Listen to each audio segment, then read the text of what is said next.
கிருஷ்ணகிரி மாவட்டம் வேப்பனஹள்ளி அருகே இயற்கை விவசாயம் மூலம் சாகுபடி செய்யப்பட்ட தர்பூசணி விளைச்சல் அதிகரித்துள்ளதால் விவசாயிகள் மகிழ்ச்சி.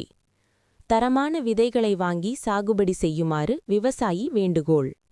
கிருஷ்ணகிரி மாவட்டம் வேப்பனஹள்ளி பகுதியில் உள்ள விவசாயிகள் ஒவ்வொரு சீசன் காலத்திற்கு தேவையான பயிர் சாகுபடி மேற்கொள்வதில் ஆர்வம் காட்டி வருகின்றனர். குறிப்பாக காய்கறிகள், பழவகைகள் மற்றும் பூக்கள் சாகுபடி மேற்கொண்டு வருகின்றனர். இந்நிலையில் கோடை காலத்தில் தாகம் தணிக்கும் பழவகைகளில் ஒன்றான தர்பூசணி சாகுபடியை மேற்கொண்டுள்ளனர். பிப்ரவரி மாதம் முதலே தர்பூசணி பழங்கள் சந்தைகளில் கிடைக்கும் வகையில் திட்டமிட்டு அத்திகுண்டா பகுதியைச் சேர்ந்த விவசாயி சபியுல்லா என்பவர் தாய்வான் நாட்டைச் சார்ந்த சுப்ரீத் என்ற ரகத்தினை வாங்கி முதல் முறையாக இயற்கையான முறையில் சாகுபடி செய்து உள்ளார்.